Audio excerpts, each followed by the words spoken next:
मैं आज एक माँ और बेटे की स्टोरी सुनाऊंगा जो आप लोग को शायद बहुत ही पसंद आएगी। तो प्लीज़ आप लोग स्टोरी में बने रहिए।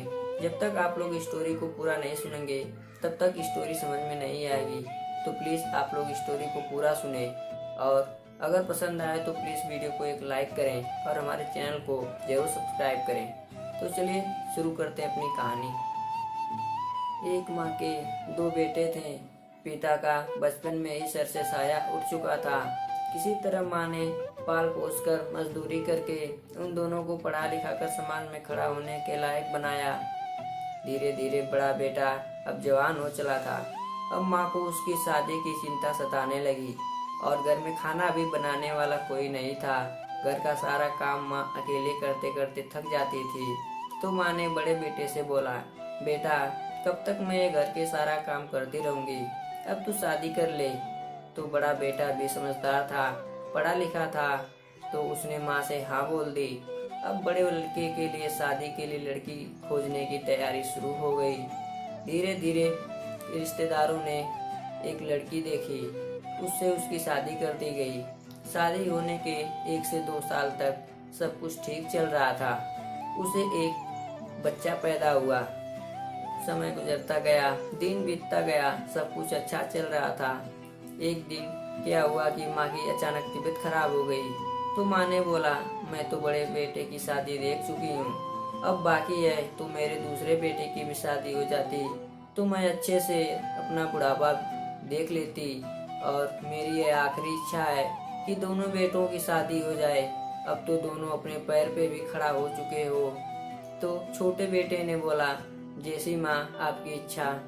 तो कुछ दिन बाद बड़े बेटे से उन्होंने बोला, बेटा अब ये तेरी जिम्मेदारी है, तू अपने भाई की एक अच्छी सी लड़की देखकर शादी कर दे।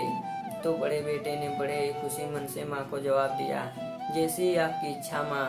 उसके बाद वो लड़की देखने के लिए अपने छोटे भाई को गया। लड़की पसंद आई, धूमधाम से शादी हुई। दोनों अपनी अपनी लाइफ में सेटल हो गए। और कहते हैं बेटा तो बेटा होता है और बहू तो बहू होती है। धीरे बड़े बेटे को एक बच्चा पैदा हुआ था।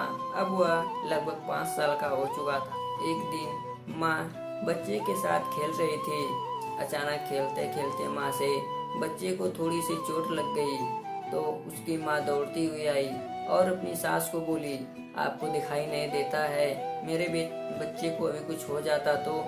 माँ दुखी मन से बोली, अरे बहू मैं तो साथ में ही लेकर खेल रही थी, यही बगल में चला गया है और कहाँ थोड़ी सी तो चोट आई है। अब माँ को वह झकझोरते हुए बोली, आप क्या जानो, आपकी तो उम्र हो चली है। यह कहते हुए धीरे धीरे उन दोनों के बीच में अब दरार पैदा होना शुरू हो गई। एक दिन क्या हुआ, उन दोनों को पार्टी में जाना था। दोनों बहू और दोनों बेटे तैयार होकर निकलने वाले थे। तभी माँ बोली, बेटा खाना आज नहीं बना है, मैं क्या खाऊंगी। तभी उसका बड़ा बेटा बोला, माँ बगल वाले मंदिर में आज भंडारा है, वहाँ पे जाके खा लेना। तभी माँ खुशी मन से बोली, कोई बात नहीं बेटा, तुम लोग जाओ, मैं जाकर वहाँ पे खा लूंगी। एक दिन उसका छोटा बेटा घर में बैठ पढ़ाई कर रहा था। तभी वहाँ पर उसके पापा आए और बोला, पापा मैं आपकी तरह बिजनेसमैन बनूंगा और बहुत बड़ा आदमी बनूंगा और मैं एक घर भी लूंगा। उन सब ने खुशी के मारे पूछा, बेटा तुम पापा की तरह क्यों बनोगे, कुछ और क्यों नहीं बनोगे। तब वह जवाब देता है, पापा मैं एक बड़ा घर लूंगा जो एक मंदिर के सामने होगा। उन सब ने पूछा, बेटा घर मंदिर के सामने क्यों होगा। तो उसने जवाब दिया, पापा घर मंदिर के सामने होगा तो मुझे पार्टी में जाना होगा कभी, तो मैं खाना नहीं बनाऊंगा और आप दोनों को बोल दूंगा कि आप दोनों उस पार्टी में जाकर खा लेना। यह बात सुनकर उन दोनों के पैरों तले जमीन खिसक गया। उन सब ने तुरंत समझ गया कि ये सब हम सब अपनी माँ के साथ करते हैं, तो आज हमारा बेटा हो सकता है कल हमारे साथ भी करे। तो आने वाले समय में कुछ भी हो सकता है, तो अपना आज सही करें, आने वाला कल अवश्य सही होगा। यह छोटी सी स्टोरी से आपको क्या सीख मिलती है, कमेंट बॉक्स में आप जरूर बताएं। और